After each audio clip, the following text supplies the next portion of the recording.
안녕하세요, 순살입니다. 최근에 SM 엔터테인먼트 주주총회에서 아주 난리가 났죠. 이 얼라인 파트너스라는 행동주의 펀드가 SM의 지배 구조를 이제 공격하기 시작했는데요. SM이라는 회사가 이 회사의 영업 상황, 이 매출 규모, 그리고 회사의 뭐 경영 전략 등에 대비해서 SM의 지배 구조 때문에 주가가 굉장히 저평가돼 있다, 이런 주장을 들고 나와서 SM 엔터테인먼트의 새로운 감사 선임을 요구를 했습니다. 그래서 감사라는 게 기본적으로 이제 회사가 정말로 잘 돌아가고 있는지, 이렇게 투명하게 돌아가고 있는지를 계속 견제하는 자리인데, 그렇게 감사 선임을 요구를 했고, 그래서 이제 밝혀지던 게, 사실 SM 엔터테인먼트라는 회사가 지금 카카오 엔터테인먼트와 매각 협상 중이잖아요. 그래서 회사가 팔리냐 마냐를 두고 이수만 대표의 영향력과 이 페이, 컴펜세이션 관련해서 굉장히 말이 많던 상황인데, 이 와중에 SM 엔터테인먼트 주총까지 겹치면서 얘기가 나온 것들이, 알고 보니까 최대 주주 이수만 대표 개인 회사인, SM 말고 개인 회사인 라이크 기획이라는 회사로 SM 엔터테인먼트가 계속해서 이제 외주를 주고 있었던 거죠. 현금이 계속해서 흘러 들어가고 있었다는 거고, 그런 내용들이 발견이 되면서 이 주주총회 판이 얼라인 파트너스에게 점점 유리한 방향으로 흘러가게 됐고, 얼라인 파트너스도 실제로 주주총회 갈 때 이 소액 주주들 대상으로 제가 여러분들의 표까지 대신 행사를 하고 싶으니 저한테 위임을 해주세요라고 해서 그 위임장만 뭐 3박스씩 들고 갔다고 그 대표분이 인터뷰를 했어요. 그런 식으로 이제 얼라인 파트너스가 여론을 모아서 오니까 SM 엔터테인먼트 측에서도 이에 대응하려고 이제 가수 에스파의 친필 사인들까지 소액 주주들한테 뿌리면서 맞대응을 했었죠. 결과적으로는 SM이 한 발 물러났고, 그래서 얼라인 파트너스의 감사 선임 요구대로 이제 감사가 바뀌는 그런 결과가 나왔습니다. 그래서 이 사건이 시사하는 바는, 이 투자자나 기업 모두 뭐 최대 주주 아니면은 최고 경영진 1인이 단독적으로 기업을 경영하거나 이익을 가져가는 것에 대해서 이제 관심을 가지고 거기에 대해 의견을 계속해서 내고 있다는 점인데요. 이런 흐름들이 모두 최근 금융시장 마법의 단어인 ESG 중에 이 G, 이 거버넌스 개선을 위한 움직임이라고 볼 수가 있습니다. 그래서 거버넌스라는 거는 기업의 의사결정 방식이나 주주들한테 이익을 분배하는 방식, 아니면은 이걸 넘어서서 아예 기업의 경영이나 운영 정책에 대한 모든 것을 포괄하는 큰 개념이라고 볼 수 있는데요. 그래서 이걸 좀 단순화해서 쉽게 말하면은, 어쨌든 기업은 사람이 경영을 해나가야 되는 거고, 그걸 경영을 해나가는 거는 경영진이기 때문에 그 경영진의 구성, 역량, 도덕성, 그리고 경영진 외에 직원들이 결국엔 일을 해 나가겠죠. 그래서 직원에 대한 보상, 그리고 주주들에 대한 배당, 이런 부분들이 다 포함이 되어 있습니다. 그래서 시대가 변하면서 이 자본시장이 굉장히 넓어지고 커지고 있는 상황인데, 그러다 보니까 소액 주주들이 늘어나고 그들의 목소리가 점점 커지고, 그리고 MZ세대 같은 경우에는 자기 의견을 굉장히 적극적으로 피력하는 성향이다 보니, 이런 모든 것들이 맞물려서 기업 경영 방식이나 성과 배분에 대해서 불만을 활발하게 제기하면서 이 거버넌스가 더 중요해졌습니다. 특히 우리나라처럼 재벌 총수 일가를 중심으로 경영, 그리고 세습이 당연시 되는 상황에서는 ESG 하면 우리가 쉽게 떠올릴 수 있는 이 환경 부문, 이 부문보다 이 G, 거버넌스 부분이 더 큰 문제일 수 있고요. 실제로 이 거버넌스 때문에 한국 주식시장이 저평가받는 이런 코리아 디스카운트의 주범이라는 얘기도 많죠. 기업 내 경영자에 반대해서 새로운 의견을 낼 수 있는 이런 장치들이 없으면은 글로벌 투자자들 입장에서는 굳이 선진 시장을 냅두고 이런 못 믿어온 곳에 와서 투자할 이유가 없어지겠죠.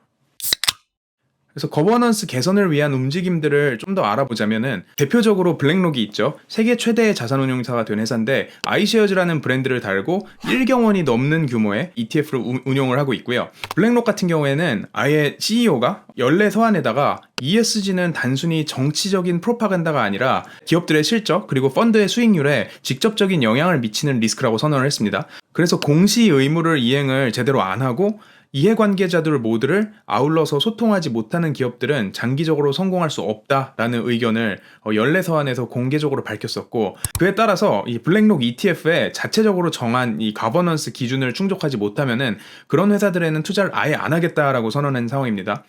그래서 기존에 투자 중이었던 이미 투자를 해놓은 기업들에 대해서도 보유 지분을 통해서 의결권을 일부 행사를 하고 있고, 지배구조 개선을 위해서 압박을 계속하고 있는 상황이죠. 그리고 또 다른 예시로는 로빈후드가 있는데요. 미국 개미들의 투자 플랫폼이죠. 주식거래 수수료 전면 무료를 앞세워서 빠르게 성장했던 회사인데, 그래서 로빈후드 같은 경우에는 온라인 증권사인데 개인들이 주식거래를 할 수 있게 해줄 뿐만 아니라 이제는 Say Technologies라고 해서, 회사 이름도 Say입니다. SAY. 그래서 말해라, 의견을 내라 라는 이런 회사인데, 그런 회사를 인수를 해서 소액 주주들 목소리를 모아주는 서비스를 이제 운영을 하기로 결정을 했습니다. 이 Say Technologies라는 회사의 현재 주요 서비스는 주주들의 Q&A를 모아주거나 대리 의결권을 행사할 수 있도록 도와주는 플랫폼입니다. 합니다. 그래서 아까 초반에 말씀드렸듯이 얼라인 파트너스가 SM에 대항해서 소액주주들 의결권을 이제 대리 위임장을 모아가기 위해서는 종이에 하나씩 친필 도장 받아가지고 그거를 막 3박스씩 들고 갔다 그랬잖아요. 근데 이제는 세이 테크놀로지스 같은 이런 온라인 플랫폼에서 의결권 행사를 쉽게 할 수 있게 도와주는 거고요. 실제로 이런 식으로 영향력이 커지다 보니까 작년에 이제 대표적으로 이슈가 됐던 이 밈 주식 AMC의 경우에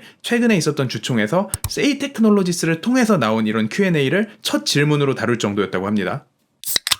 이렇게 거버넌스라는 게 중요한 이슈가 된 만큼 관련된 ETF들도 계속 등장을 하고 있는데요. 제가 최근에 재밌게 본 ETF는 ROCI라는 ETF입니다. 풀네임을 풀어보자면 Return on Character Investment인데요. 말 그대로 성격에 투자하는 ETF죠. 그래서 무슨 성격을 보냐 했을 때 경영진의 성향을 보고 투자를 하는 ETF입니다. 그래서 기업의 실적이나 사업 전망을 보는 게 아니라 경영진, 그 인물들 자체만을 보고 투자하는 특이한 방식인데 이 사람들의 기본적인 생각은 어쨌든 이 삶이 기본적으로 이제 회사에 녹아 나올 수밖에 없기 때문에 이 사람들을 이해하는 게 이 경영진들의 학력이나 커리어 같은 거를 이해하는 것보다 이 사람들의 뭐 철학, 인생관에 대해 이해하는 게 훨씬 더 중요하다라는 주장인데요. 그래서 이걸 평가하기 위해서 글로벌 컨설팅 회사랑 이제 협업을 하는데 평가하는 지표가 4개가 있다고 합니다. 첫 번째로는 integrity, 이 청렴성과 일관성 분야고, 두 번째로는 responsibility, 책임감, 그리고 세 번째는 forgiveness, 관대함, 그리고 compassion, 공감 능력, 이렇게 4개가 있는데요. 이 4가지의 경영진의 인품을 보고 투자하는 ETF입니다. 그래서 이 ROCI라는 ETF가 믿고 투자한 회사들의 CEO들을 살펴보면은 팀 쿡, 사티아 나델라, 워렌 버핏 같은 모두가 인정하는 리더들이 많은데요. 예를 들어서 애플의 팀 쿡 같은 경우에는 전 재산을 사회에 환원하기로 약속을 했죠. 그리고 마이크로소프트의 사티아 나델라 같은 경우에는 직원부터 계속 승진해서 올라간 사내 승진으로 CEO가 된 인물로 직원들에게 공감을 얻어내는 리더십을 이제 발휘하면서 회사를 클라우드 시대에서 완전히 살려놨다는 평가를 받고 있습니다. 그리고 벅셔 해서웨이의 워렌 버핏 같은 경우에도 빌 게이츠와 함께 재산의 99%를 기부하겠다 이런 식으로 발언을 여러 번 했었습니다. 이런 거를 보면은 ROCI의 평가 기준이 정말 이제 인성이 좋고 강력한 리더십을 가진 CEO들을 이제 골라내고 있다고 볼 수가 있는데, 재밌는 점은 ROCI가 투자하지 않는 기업들 중에는 페이스북 메타나 테슬라 같은 기업들이 있습니다. 그래서 생각을 해보면은 이분들은 계속해서 트위터나 페이스북에서 문제가 발생을 하거나 아니면은 법정에 계속 불려다니거나 하시는 분들이죠. 테슬라 같은 경우는 이제는 세계 1등을 향해 달려가고 있는 회사지만 그럼에도 불구하고 경영진의 실력이 아니라 이 인품의 기준에 도달하지 못하면 투자를 하지 않는 모습을 보이고 있고요.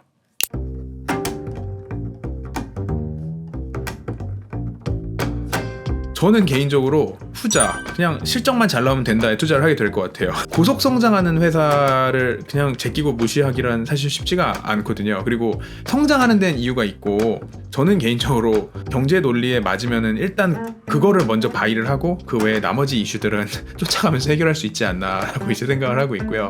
결국에는 이제 ESG를 챙기는 건 좋긴 좋은데 기업이 살아남아야지 ESG를 챙길 수가 있는 거고, SM 엔터테인먼트의 예를 그냥 다시 들어드리면은 SM이란 회사가 잘 되고 있고 돈이 잘 벌리고 계속해서 회사가 성장을 하고 있으니까 경영 지배구조 개선해서 더 키울 수 있다 이런 얘기들이 나오는 거지. SM이 예를 들어서 아이돌 내놨는데 내놓을 때마다 폭망하고 이제 1년 후면은 우리는 이제 망할 거야 이런 상황이면은 ESG 얘기 아무도 안 할 거거든요. 누군가 하나 들어가서 처음부터 끝까지 싹 다 잡고 그냥 싹 바꿔버려라 약간 이런 얘기를 하지.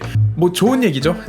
결국에는 이 자본시장이 성장을 했다, 사회가 성장을 했다라는 이런 좋은 얘기인데, 그 반대급부로는 투자자 입장에서 무조건적인 좋은 얘기냐 하면은 아닐 수 있다라고 말씀을 드리는 거고요. 근데 이렇게 흥미로운 주제를 가지고 등장을 하긴 했지만 이걸 곰곰이 뜯어보면은 사실 얼마나 잘할 수 있을지는 또 다른 영역인 것 같아요. 그래서 종목들을 하나하나 놓고 보면은 이 ETF가 투자를 하고 있는 종목이 75개에서 150개 종목이 되는데 일단 종목이 많죠. 그리고 그 많은 종목들이 보면은 S&P 500의 대표적인 종목들이 대부분 들어가 있어요.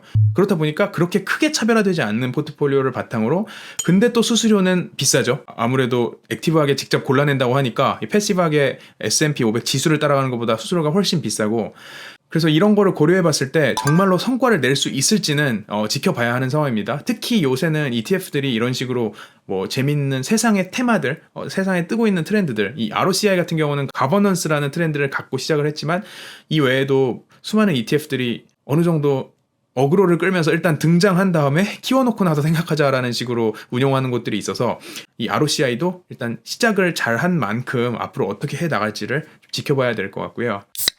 오늘은 이렇게 거버넌스란 개념이 뭐고 이게 금융시장에 어떻게 영향을 미치고 있는지를 알아봤는데요. ESG 중에서도 환경에 이어서 점점 더 주목을 받고 있는 부분이 이 거버넌스이기 때문에 앞으로도 계속 관심을 갖고 지켜봐야 할 이슈인 것 같습니다. 투자자로서 이제 단순히 나는 돈을 넣어놓은 사람이라는 개념을 넣어서 나는 이 회사의 뭐 일부 주인의식을 갖고 있는 사람이야 라는 이 마음으로 좀 더 액션을 할 수 있는 영역들이 넓어지고 있다는 것을 이해하고 투자를 계속 하시면 좋을 것 같습니다. 그럼 오늘 내용도 좋으셨다면 좋아요, 댓글, 구독, 알림 설정 눌러주시고요. 저희는 다음 주에 또 다른 금융경제 살코기로 돌아오겠습니다. 안녕.